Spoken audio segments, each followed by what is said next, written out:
a second attempt in 15 minutes to describe how food shapes our lives in far more ways than we realize. This slide is an amazing slide, and you'll notice that it's called An Allegory of the Effects of Good Government. And it's how, in the 14th century, the city of Siena imagined the problem of how to feed itself. And I remember looking at this image as an architecture student and thinking, that's a lovely picture of Siena, and wandering off somewhere else. It took me 20 years to come back and see that this picture was all about food. And I could talk about this for an hour, but clearly I won't, because we have a schedule. But if you look at it, you can see that the red wall down the middle is a really critical emblem here. It's not a barrier, it's actually a membrane.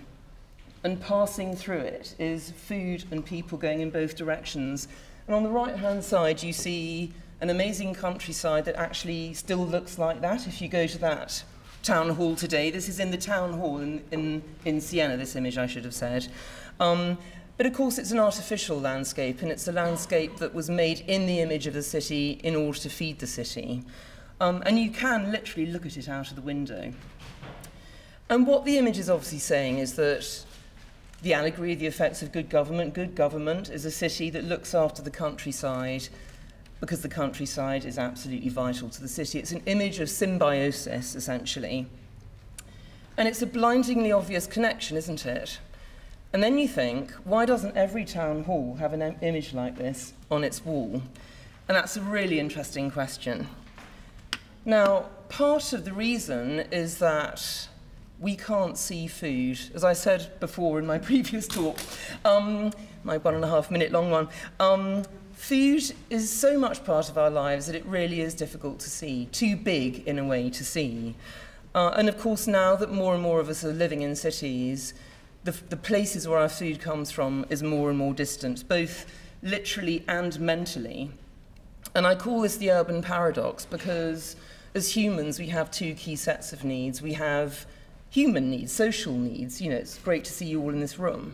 But we also have natural needs. We still are basically supported by nature, and we need that connection.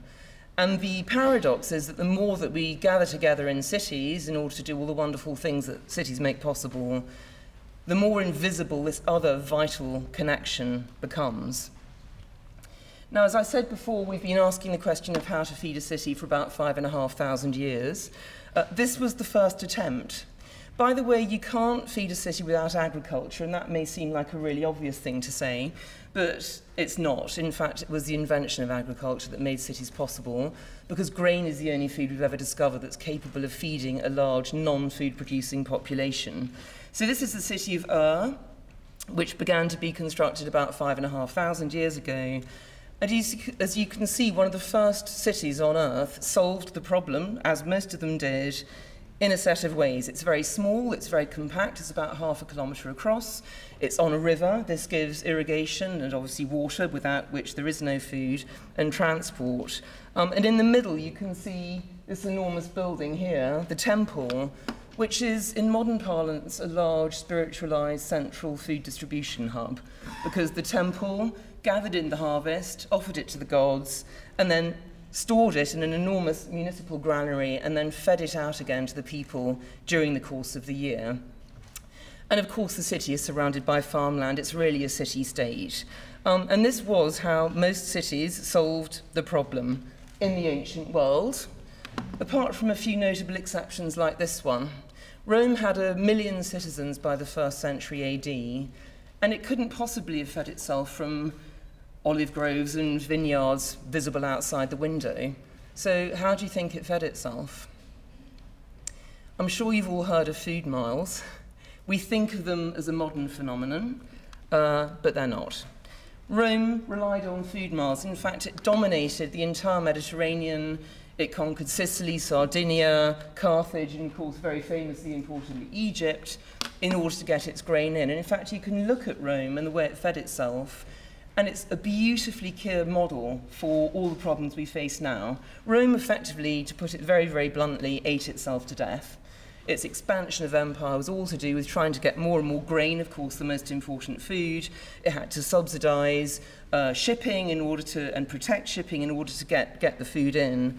And people used to gather on the quayside, waiting anxiously for the grain ships from Alexandria, because Rome was fed on a just-in-time basis. There was only ever about 2 weeks' worth of food in the city. This tells you that food was not only a very difficult issue for city politicians, but the most important one. It was a highly political, logistical issue.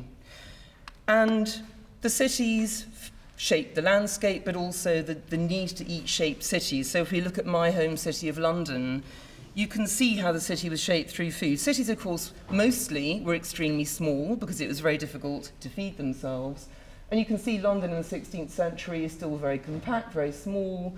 There's a central market here, Cheapside, and it's surrounded by market gardens. All cities were surrounded by market gardens because it's extremely difficult to transport fruit and vegetables large distances. They're a luxury food, so it makes sense. They can also make very good use of the waste from the city, human and animal manure, that's dumped on the countryside.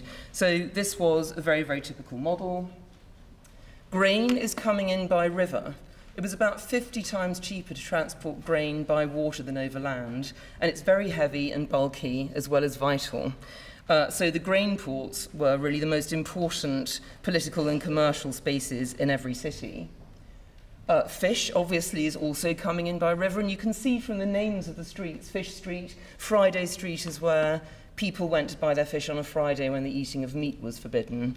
So there's a very intense cultural geography that we're starting to picture through food as well. Meat, of course, is animals. Animals can walk, so they provide their own transport, so they're not swimming in, although apparently some of the cows that fed London in Scotland did begin their journey by swimming from the islands onto the Scottish mainland, so they were kind of triathlon cows. And you can see that they were walking into the city to the northwest in Smithfield, Scotland being kind of up here, and that is where the meat market developed. And if we look at that meat market, you can see, I've called this visceral city. You can see that if you lived in a city, any city, before about 1850, you knew where your food was coming from because it was mooing and bleating and getting in your way. People and food occupied the same spaces.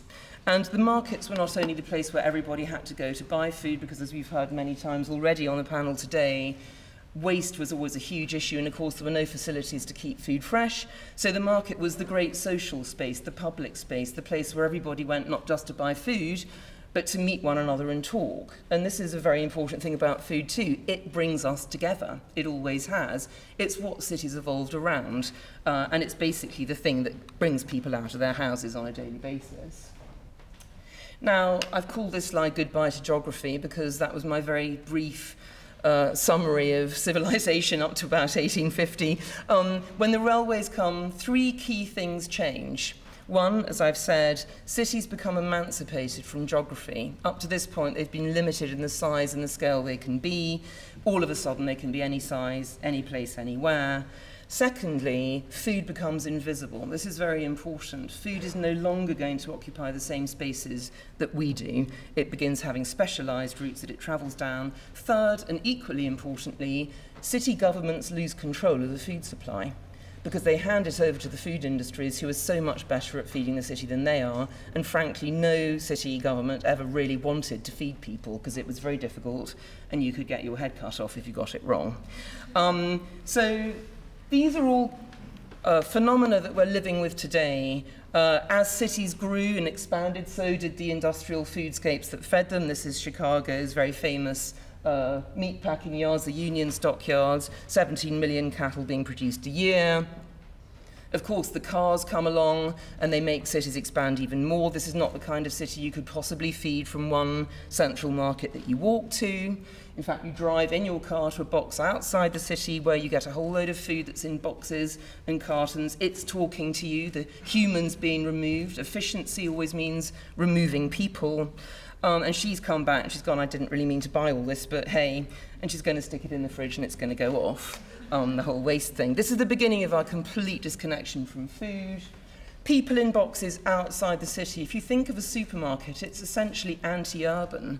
We used to go into the centre of the city, to the market, to meet one another and buy food. Now we leave the city to buy our food, which arrives as if by magic in the middle of the night.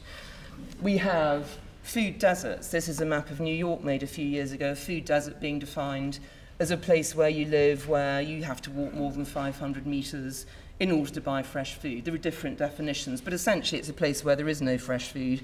Guess what? All the red bits, the poor bits, the Bronx that the minister was talking about, Harlem, they're all the places where you can't buy fresh food.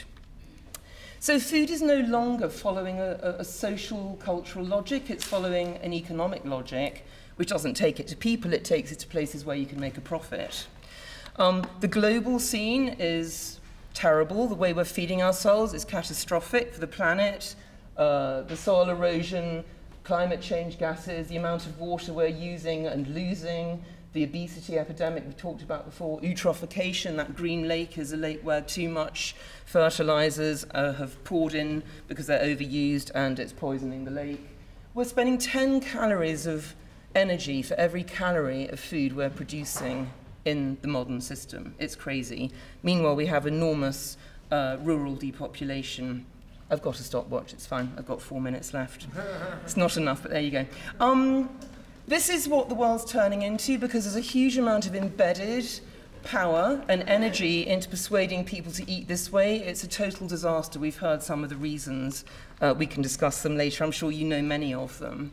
What are we going to do? The interesting question. It's not a new question. People have been asking it for as long as they've been building cities.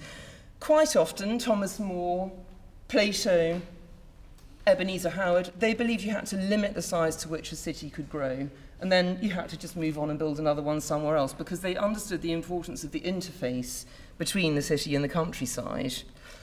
A modern kind of utopian vision is that we can bring food production into the city. That's fine up to a point. But you cannot feed a city from within itself. That is the urban paradox. So this is playing at the edges of the problem, and it can be a dangerous distraction.